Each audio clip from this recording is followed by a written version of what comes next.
आपने कई बार लोगों को कहते हुए सुना होगा कि मैंने एक्सपायरी के दिन 50% या 100% मेरा जो कैपिटल थे उसका मैंने पैसा बना लिया, 100% पैसा बना लिया, या फिर 2 गुना, 5 गुना या 10 गुना मैंने पैसा बना लिया। क्या ये रियल में सच है, या मतलब देखने की कोशिश करते हैं कि मार्केट में एक्सपायरी के दिन कितना बड़ा मूव हम कैप्चर कर सकते हैं, किस प्रकार से कर सकते हैं, या हमारा उस दिन सेटअप भी काम करता है या नहीं।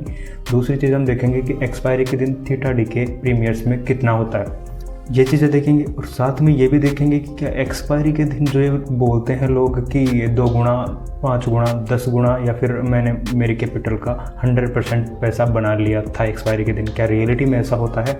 और ऐसा होता है तो हमारा सेटअप क्या होना चाहिए एक्सपायरी के दिन कि हमारा सेटअप पूरी तरह से काम करे या उसके अकॉर्डिंग मैं पैसे बना सकूं? कैसे, क्या स्ट्रेटेजी रहेगी, क्या सेटअप रहेगा, हम बात करते हैं सब कुछ एक सिंपल सेटअप के साथ। सिंपल सेटअप कौन सा है? हमारा सपोर्ट और रेजिस्टेंस। सपोर्ट और रेजिस्टेंस का जो सेटअप है मैंने पिछले वीडियो में समझा दिया था, और आज भी मैं थोड़ा सा उसको एक्सप्लेन करने की कोशिश करूँगा। बट और हम देखते हैं कि रियलिटी में क्या रियल में पैसा डबल हो रहा है या नहीं हो रहा, या ये फालतू की बात है। दूसरी चीज़ देखेंगे कि जो 50% या 100% पैसा बनता है या नहीं, वो चीज़ देखेंगे। प्रीमियर का चार्ट देखकर ये प्रूव करेंगे। आप भी अगर फ्री में डीमैट अकाउंट अपना खोलना चाहते हैं तो लिंक डिस्क्रिप्शन में है, वहाँ जाकर फ्री में अपना डीमैट अकाउंट खोल सकते हैं। और मुझसे सेटअप यूज़ करते हैं कौन सा? सपोर्ट और रेजिस्टेंस का। सपोर्ट और रेजिस्टेंस का सेटअप मैं अभी तक क्यों एक्सप्लेन करते आ रहा हूँ, क्योंकि जो बिगनर्स हैं उनकी सबसे बड़ी समस्या होती है कि वो कॉम्प्लेक्स चीज़ों को नहीं सीख सकते।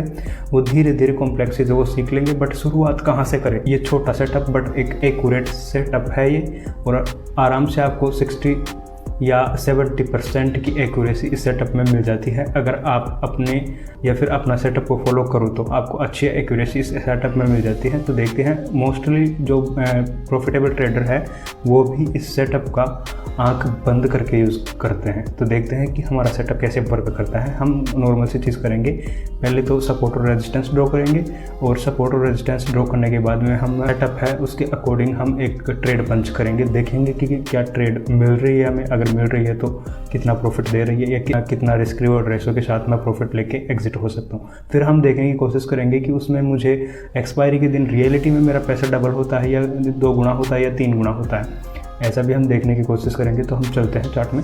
तो चार्ट हो गया अपना निफ्टी 50 का। तो इसमें देखते हैं कि इसमें सपोर्ट और रेजिस्टेंस ड्रॉ कर लेते हैं। सपोर्ट और रेजिस्टेंस ड्रॉ कर लेते हैं। ये तो हो गया अपना सपोर्ट, नॉर्मल ये तो हो गया अपना सपोर्ट, ये हो गया अपना सपोर्ट।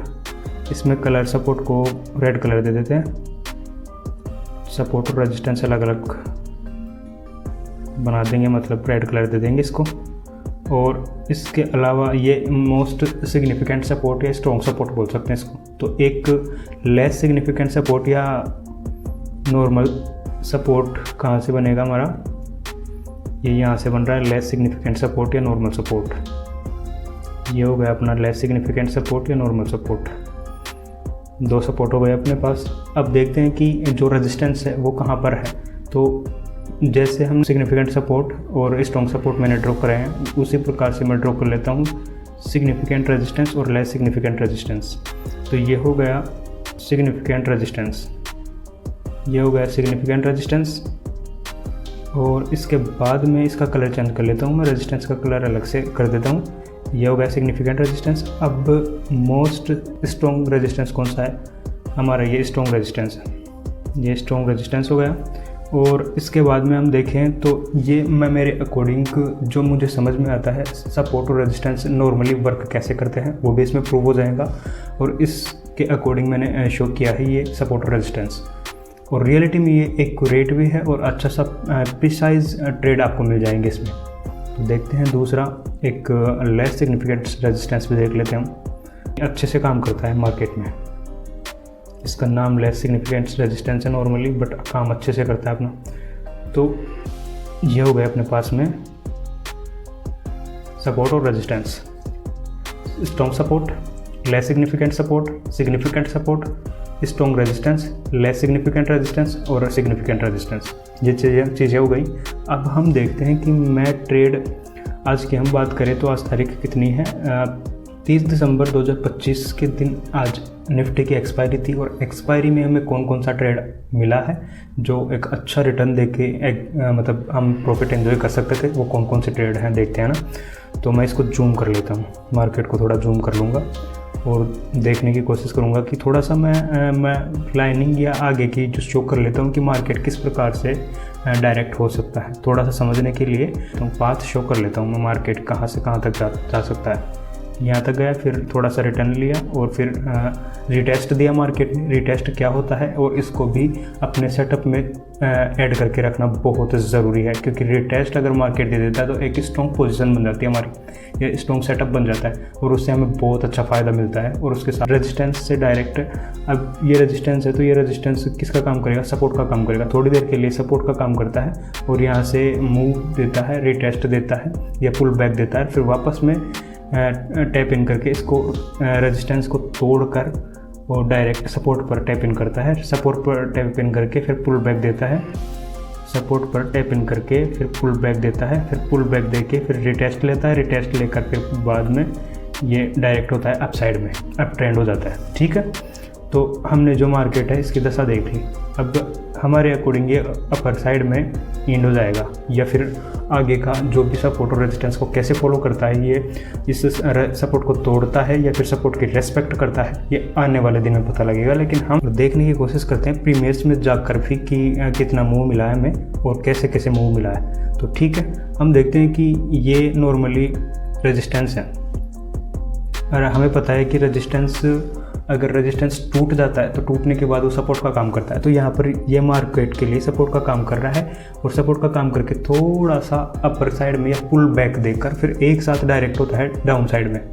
डाउन साइड में डायरेक्ट होकर एक अच्छी सी बियरिश कैंडल बनाकर और फिर मार्केट की शुरुआत होती है एक्सपायरी वाले दिन, और फिर थोड़ा सा पुल बैक देखकर और फिर डायरेक्ट होता है नीचे की तरफ, मतलब सपोर्ट की तरफ। और सपोर्ट की तरफ जब भी डायरेक्ट होता है तो उसको बोलते हैं रिटेस्ट। तो रिटेस्ट लेता है मार्केट और फिर डायरेक्ट होता है अपर साइड में, मतलब सपोर्ट की रेस्पेक्ट करता है मार्केट 2 बार पुल बैक देने के लिए और एक असली जो मतलब मूव लेने के लिए, जो एक स्ट्रॉन्ग बायर्स आते हैं यहाँ पे और रियलिटी का मूव यहाँ पर मिल रहा होता है, फिर वहाँ से डायरेक्ट होता है अप साइड में। तो मैं क्या करूँगा, मेरा कौन सा सेटअप है, मैं सोचता हूँ कि रेजिस्टेंस पर तो मुझे पुट बाय करनी है और सपोर्ट पर मुझे कॉल बाय करनी है। तो जैसे ही सपोर्ट पर आया ही तो सपोर्ट पर रिटेस्ट दिया इसने और मुझे लगा कि शायद सपोर्ट को तोड़ सकता है, तो थोड़ी देर में वेट करता हूँ। फिर उसके बाद में अगर बुलिश कैंडल देता है, 15 मिनट बुलिश कैंडल देता है, ग्रीन कैंडल देता है, तो उसके बाद में मैं खरीद लेता। लेकिन ये 15 मिनट मार्केट खुलते ही 15 मिनट रेड कैंडल दिया है, ग्रीन कैंडल नहीं दिया इसने। तो ये ना तो सपोर्ट को तोड़ रहा था और ना ही अपर साइड में अच्छी कोई ग्रीन कैंडल दे रहा था। पंच नहीं की, एग्जीक्यूट नहीं किया क्योंकि मेरा सेटअप ही नहीं बना। फिर उसके बाद में जो एक अच्छी सी बुलिश कैंडल देता है किस पे, सपोर्ट पर, फिर उसके बाद में मेरा ट्रेड एग्जीक्यूट हो जाता है, मेरा ट्रेड एक्टिवेट हो जाता है। फिर वहाँ से मैं ट्रेड लेता हूँ और एक पुल बैक देकर उसका मतलब 1:1 के समथिंग, 1:2 के समथिंग हमें रिस्क रिवार्ड रेशो के साथ एक प्रॉफिट मिल जाता है। अब मैं ध्यान रखूंगा कि मार्केट कहीं से भी रिटेस्ट दे सकता है, या तो ये डायरेक्ट होगा, डायरेक्टली रिटेस्ट देगा, तो रिटेस्ट का मैं 100% ध्यान रखूंगा। मुझे पता है कि मार्केट वापस रिटर्न हो सकता है। अगर ये रिटर्न होगा तो सपोर्ट पर चेक इन करके या टैप इन करके वापस मूव देगा रेजिस्टेंस की तरफ। तो मुझे जैसे मैंने सोचा था वैसा हुआ और यहाँ पर टैप इन करके और एक अच्छा सा मूव देता है मुझे ऊपर की तरफ, मतलब रेजिस्टेंस की तरफ। अब मैं देखता हूँ कि मैंने जो सोचा था वैसा मार्केट ने काम किया, जो मेरा सेटअप था वैसे मार्केट ने काम किया। तो उसके बाद में मैं देखता हूँ कि मुझे कितने का रिस्क रिवार्ड रेशो मिल रहा है इसमें। थोड़ा सी पोजीशन लगा लेता हूँ और फिर उसके बाद में लॉन्ग पोजीशन ले लेता हूँ। तो कितने की रिस्क रिवार्ड रेशो मिल रहा है मुझे, मैं नॉर्मल इसको जो ये है इसको तोड़ने नहीं दूँगा और एक अच्छी सी एंट्री ले लूँगा। और फिर बाद में जैसे ही मार्केट ख़त्म होता है, क्योंकि मुझे पता है कि एक्सपायरी के दिन वैसे अगर हमने ट्रेड एग्जिट नहीं किया तो वैसे हो जाएगा एग्जिट, इसीलिए मुझे आज ही प्रॉफिट, जो भी प्रॉफिट है उसको लेकर निकलना था। तो 1:9 का रिस्क रिवार्ड रेशो के साथ मैं एग्जिट हो सकता था। अगर आप एक्सपायरी के दिन ट्रेड करो तो कम से कम स्टॉप लॉस रखो, मिनिमम से मिनिमम एसएल रखो अपना। अगर आपकी जो सेटअप काम कर रहा है तो मिनिमम से मिनिमम एसएल रखो, वरना आप स्पाइक्स इतनी तेज़ होती है, स्पाइक्स गहरी होती है कि वो अपने एसएल को तुरंत हिट कर सकती है। आपको ट्रेड तभी लेना है कि स्ट्रॉन्ग सेटअप बन रहा हो तभी। ये हमारा ट्रेड हो गया और एक सुबह एक्टिवेट होता है, लेकिन जो कैंडल थी बुलिश, वो स्ट्रॉन्ग कैंडल थी, उसके बाद में एक्टिवेट करता या उसकी एंट्री लेता तब तक तो मार्केट लगभग जितना पॉइंट मान के चलते हैं 30 पॉइंट हम कैप्चर करने की कोशिश करते हैं, तो 15 पॉइंट तो वैसे हो गए। तो 15 पॉइंट के लिए क्या कैप्चर करते, 15 पॉइंट कैप्चर करते तो थीटा डीके हो जाता। इस वजह से हम यहाँ ट्रेड एग्जीक्यूट नहीं कर सकता था।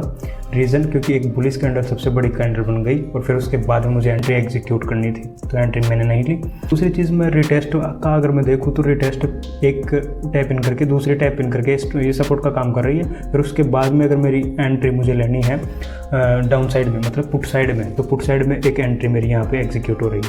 यहाँ पे अगर मैं एंट्री लेता हूँ तो शॉर्ट पोजीशन ले लेता हूँ मैं यहाँ पे और देखता हूँ मुझे कितना प्रॉफिट मिल रहा है। तो मैं यहाँ पे एंट्री ले लेता हूँ, कैंडल खत्म होती है वहाँ से मैं एंट्री ले लेता हूँ और कितना प्रॉफिट मुझे मिल रहा है। ट्रेड कैंडल है उसका लो मैं रख लेता हूँ मेरे लिए SL, तो देखता हूँ मुझे ये लगभग 1:3.68 रिस्क रिवॉर्ड रेशो मुझे मिल रहा है। ठीक है, तो अब मैं देखूंगा प्रीमियस में जाके कि या ये जो हम सुनते हैं कि एक्सपायरी के दिन मेरा 4 गुना पैसा हो गया, 5 गुना पैसा हो गया, या फिर 10 गुना पैसा हो गया, या फिर मेरी जो कैपिटल थी वो डबल हो गई, 3 गुना हो गई, मतलब कैसे होता है ये सब मैं देखता हूँ किसमें। अब उसके 30 मिनट हो रहे हैं, यहाँ पे मेरा ट्रेड एग्जीक्यूट हुआ था और इसके बाद में कितना मूव मिल रहा है मुझे और कितना मूव मिल के मुझे कितना मतलब परसेंट रिटर्न मिल रहा है देखने की कोशिश करता हूँ मैं। तो क्या कर लूँगा, सिंपली मैं ऑप्शन चेन में जाऊँगा और एक अच्छा सा प्रीमियर है उसको सेलेक्ट करूँगा। मान लो कि मैंने 30,850 वाला ऑप्शन सेलेक्ट कर लिया मैंने कॉल में, तो कॉल में सेलेक्ट कर लिया। अब इसको देखने की कोशिश करता हूँ कि मुझे ये मूव कहाँ से लेकर कहाँ तक दे रहा है, तो नॉर्मली 12:30 की बात थी, 12:30 पे, तो 12:30 पे मेरा ट्रेड एग्जीक्यूट हो जाता है। 12:30 पे मेरा ट्रेड एग्जीक्यूट हो जाता है। तो 12:30 पर मेरा ट्रेड एग्जीक्यूट हो रहा है, तो ट्रेड कहाँ मिल रहा है मुझे, यहाँ पर मुझे ट्रेड मिल रहा है और इसका जो SL है मिनिमम रखूँगा और 1:3, या फिर हम पिप्स या पॉइंट्स के अकॉर्डिंग देखें कि मुझे कितना प्रॉफिट मिला है। तो मैं मान लेता हूँ कि यहाँ पे मैंने एंट्री ली, ग्रीन कैंडल को देखकर मैंने एंट्री ली, तो 55 की समथिंग प्राइस इसकी LTP है और 55 के बाद में ये कहाँ पर जाकर आता है 120 पर जाकर आता है। तो ओबियसली सी बात है कि अपना जो पैसा था लगाया था वो डबल हो गया, वेरीफाई हो गया कि डबल हो जाता है एक्सपायरी के दिन, रियलिटी में हो रहा है डबल।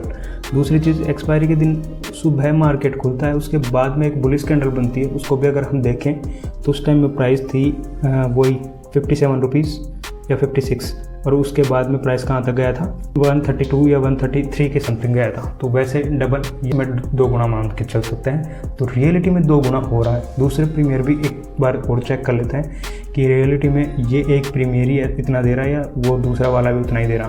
तो ये भी कहाँ से उठा है, 90 से उठकर कहाँ तक गया है 171, मतलब वही डबल हो गया, मतलब एक्सपायरी के दिन रियलिटी में डबल पैसा होता है। बट कब, आपको कब यूज़ करना है। हमने वैसे ट्रेड नहीं ली कि शायद मैं लगा देता हूँ पता नहीं डबल हो जाए, या मतलब मुझे लग रहा है कि बुलिश मार्केट जाएगा तो मैं क्यों ना एंट्री ले लेता हूँ। मुझे लगा सेटअप से ट्रेड नहीं लिया, मैंने कैसे ट्रेड लिया था, मेरा खुद का सेटअप बना था और एक्यूरेट सेटअप बना था, फिर उसके अकॉर्डिंग मैंने ट्रेड लिए और एक अच्छा प्रॉफिट लेके मैं डबल बना सकता था। मतलब मैंने जो कैपिटल मैंने ट्रेड एग्जीक्यूट करने में लगाई थी उसका डबल हो गया। ऐसे करके आपको प्रॉफिट करना है, ऐसे करके आपको ट्रेड लेना है। जब आप एक्सपायरी के दिन भी अगर आपका सेटअप नहीं बन रहा तो आपको ट्रेड नहीं लेनी। क्यों, एक स्पाइक देगा और आपका SL हिट और आपका दूसरी बार एंट्री लोगे, वो तभी तो बोलता हूँ कि मैं आपको एक दिन में 2 से ज़्यादा एंट्री नहीं लेनी। मैं तो ये मान के चलता हूँ कि एक दिन में एक ही एंट्री लेनी है, और एंट्री भी तब लेनी है जब आपका सेटअप एक्टिवेट हो, आपका सेटअप कन्फर्मेशन दे दे या आपका सेटअप पूरी तरह से बन जाए, तब लेनी है आपको एंट्री। वैसे नहीं लेनी कि मेरा मन कर रहा है यार मार्केट ऐसे जाएगा, मतलब मेरा लक अच्छा है। लक पर कभी भरोसा मत करो, आपकी मेहनत पर भरोसा करो। दूसरी चीज़, आप जितना मेहनत करोगे उतना निखरोगे उतना बेस्ट आपके लिए। आप कंफर्ट जोन से निकलो और आप मतलब अपना स्किल जो बनाते हैं ना, स्किल सीखते हैं, उसकी तरह आप लोग कि आपसे बेटर कोई काम नहीं कर सके। आपका इसमें 10 ट्रेड भी मिल रहे हैं ना, तो उसमें से एक्यूरेट आपकी होनी चाहिए कम से कम 8 ट्रेड आपके प्रॉफिटेबल ट्रेड हो। आपको हर ट्रेड नहीं लेना, हर जगह मुंह नहीं मारना, आपको सिर्फ वेरीफाइड ट्रेड लेना है और एक्यूरेट ट्रेड लेनी है बस।